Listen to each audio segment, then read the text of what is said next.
O tema que foi definido para esta comunicação é liberdade de expressão, uma ilusão. O objetivo desta comunicação é problematizar as conexões entre direito e liberdade de expressão na contemporaneidade dentro do contexto das relações sociais compreendidas a economia, a política, a tecnociência e as mídias. Etienne de la Boétie, já no século XVI, observou o fato evidente e chocante de os homens se submeterem voluntariamente ao tirano. E a atualidade de sua observação demonstra-se a evidência, e pouco ou nada precisaria ser acrescentado a esse respeito. Visamos apenas trazer alguma atualização sobre a natureza da tirania e da servidão na sociedade globalizada e da informação, e abordar as tecnologias empregadas, suportadas pelas mídias e pela tecnociência. A tecnociência, entendida enquanto tecnologia do poder, como cunhada por Michel Foucault, que insiste sobre o caráter produtivo do poder e não repressivo, como é frequentemente tratado pelo discurso jurídico, por intermédio da lei e comumente atrelado ao Estado.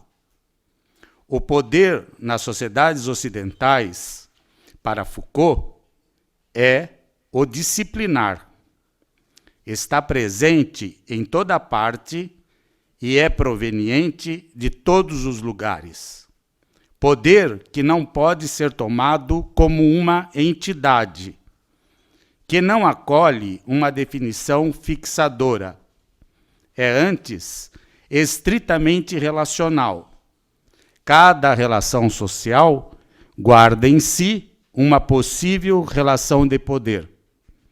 Pois bem, voltando a 1563, data da publicação do discurso da servidão voluntária, vemos o espanto e a perplexidade do seu autor por um número incontável de homens obedecerem ao soberano político, serem governados e tiranizados, e de não disporem como seu nem de bens, nem de parentes, nem da própria vida. Em 2007, Fábio Conder Comparato, escrevendo sobre a obra de Etienne de la Boétie, acompanhando o questionamento do autor original, pergunta: seria isso covardia? E responde, citando o texto original: impossível, pois a razão não pode admitir que milhões de pessoas e milhares de cidades no mundo inteiro se acovardem diante de um só homem, em geral medíocre e vicioso, que os trata como uma multidão de servos. Que monstruoso vício é esse que a palavra covardia não exprime, para a qual falta a expressão adequada, que a natureza desmente e a língua se recusa a nomear? O vício da servidão voluntária corresponderia, então, simplesmente à falta de vontade, pois sequer os súditos precisariam combater o tirano, sequer mesmo defender-se diante dele. Bastaria que se recusassem a servi-lo, para que fosse naturalmente vencido. E conclui Etienne: são os povos que se deixam garrotear, ou melhor, que se garroteiam a si mesmos, pois bastaria que eles se recusassem a servir para que os seus grilhões fossem rompidos. O que espanta Etienne é o fato de ser o próprio povo que, podendo escolher entre a escravidão e a liberdade, opta por se submeter. A aspiração a uma vida feliz, que existiria em todo homem, é o que faria com que, em geral, todos tenham o desejo de obter todos os bens que lhes permitam este resultado. Porém, um só dentre esses bens, que, não se sabe a razão, não chegariam sequer a desejar: a liberdade. E formula outra questão: seria porque ela pode ser facilmente obtida? Segundo o autor, não haveria necessidade de guerra para derrubar o tirano, bastando que se tomasse a decisão de não mais servi-lo para se atingir a liberdade. O cerne da servidão encontrar-se-ia na rede de interesses pessoais, formada entre os serviçais do regime. A rede de interesses pessoais seria o segredo e a mola mestra da dominação, o apoio e o fundamento de toda a tirania, constituída em degraus descendentes a partir do tirano. É por meio dela que são corrompidas camadas cada vez mais extensas de agentes da dominação, mediante o atrativo da riqueza e das vantagens materiais. Conder Comparato atualiza a servidão voluntária na sociedade da informação, afirmando que os tiranos atuais são os anônimos capitalistas e os seus agentes, os políticos, cujo jugo torna-se atraente e insinuante sob o fascínio midiático. Por sua vez, o grande antropólogo político francês, Georges Balandier, trata esse mesmo tempo presente como o tempo da ilusão efêmera, tempo de mitos oportunistas, enganadores e precários, como os inúmeros bens que a produção de massa e o frenesi do mercado entregam e liquidam em curtos prazos. Na economia de mercado na qual vivemos, as relações entre as pessoas podem aparecer como relações de liberdade e igualdade mutuamente reconhecidas. Assim, a dominação ou a servidão não é mais diretamente representada e visível enquanto tal. Além disso, hoje é o trabalho imaterial aquele que assume o papel hegemônico do capitalismo. A produção de ideias, de códigos, textos, programas, figuras, etc., indo até ao trabalho afetivo, que tratam de nossos afetos físicos, de médicos, babás, até comissários de bordo. Se no século XX a hegemonia era da larga produção industrial, no XXI é a do trabalho imaterial. Conhecimentos, formas de cooperação e comunicação compartilhadas, não contidas pela propriedade privada, como ao tempo industrial, simplesmente porque os produtos não são mais objetos materiais. Na verdade, os produtos do capitalismo hoje são as próprias relações interpessoais em si. É por isso que o filósofo Zizek afirma que a produção imaterial é diretamente biopolítica. Ela é a produção da própria vida social. Por isso mesmo que Zizek afirma também que a burguesia, no sentido clássico, tende a desaparecer, reaparecendo agora em seu lugar os capitalistas como subconjunto dos trabalhadores assalariados. Tratam-se dos gerentes qualificados e dos especialistas que são pagos em função de sua, entre aspas, competência, razão pela qual a, entre aspas, avaliação pseudocientífica os legitima a ganhar um mais salário. Abrange a todos os especialistas, administradores, servidores públicos, médicos, advogados, jornalistas, intelectuais, artistas, entre outros. Zizek questiona se vivemos hoje em uma nova forma de prosopopeia em que a coisa que fala é o próprio mercado. Ele, o mercado, é citado como uma entidade mítica que rege, alerta, esclarece opiniões, etc., e até exige sacrifícios, como um antigo deus pagão.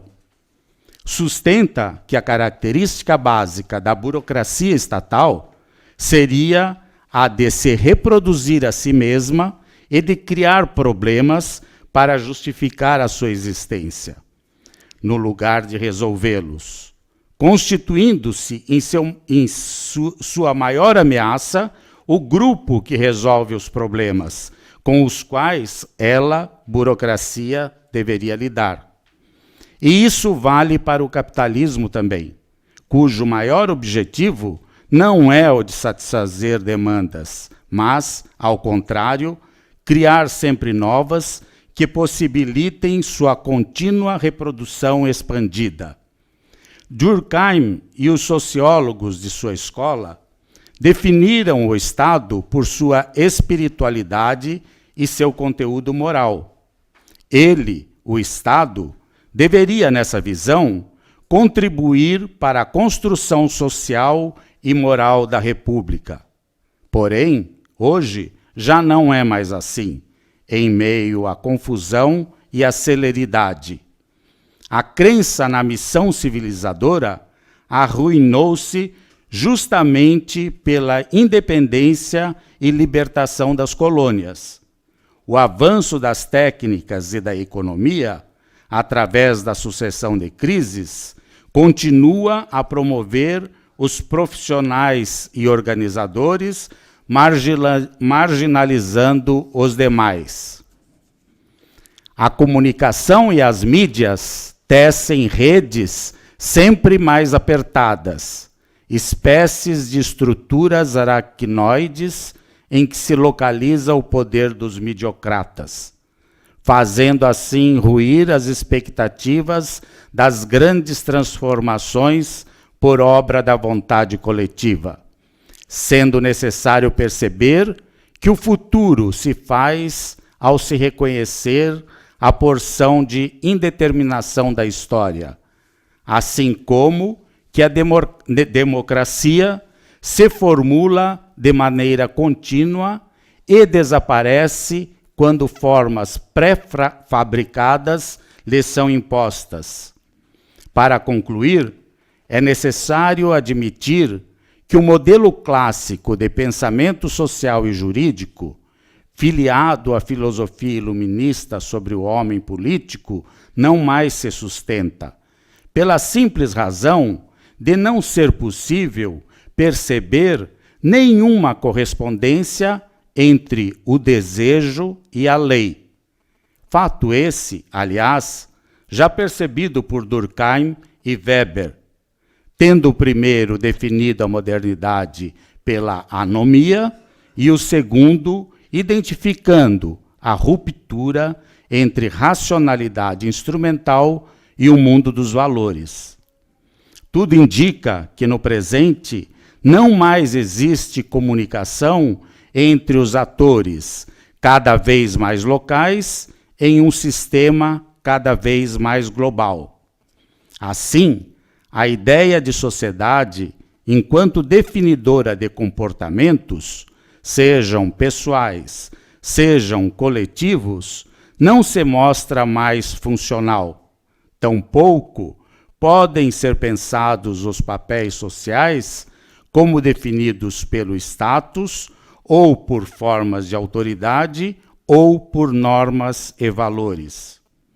A sociedade, o Estado e também o direito devem ser pensados como lugares dos conflitos, enquanto combinações entre ação estratégica e identidade, espaços de formação de projetos e experiências de vida integrados com mais ou com menos êxito.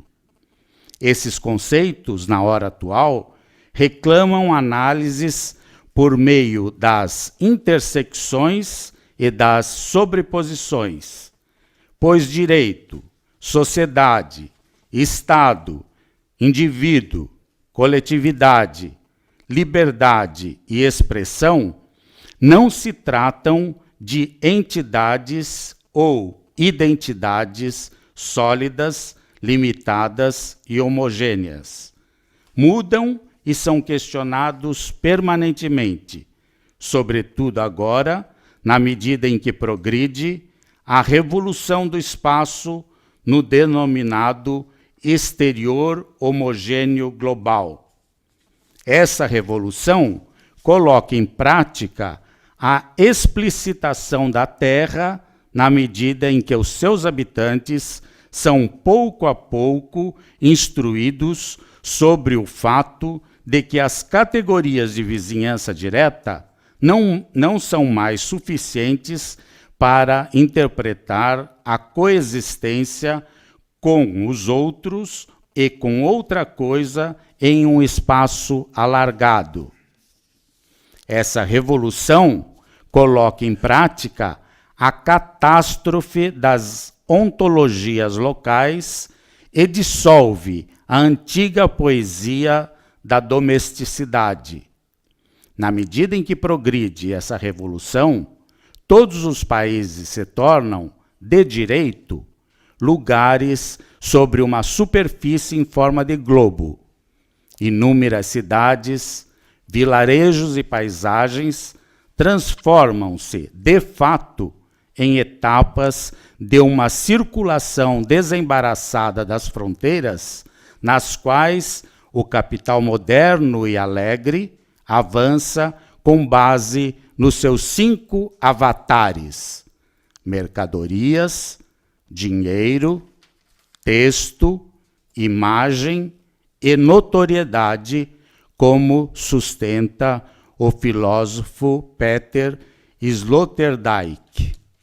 Agora, todo lugar empírico sobre a superfície da Terra torna-se potencialmente o endereço do capital, que considera todos os pontos do espaço sob o aspecto de sua faculdade de ser atendido por medidas técnicas e econômicas. Assim, a faculdade de expressão sob a ideia de liberdade pessoal é necessariamente ressignificada sob a perspectiva da circulação sem fronteiras do capital moderno e os seus 5 avatares: mercadorias, dinheiro, texto, imagem e notoriedade. Muito obrigado.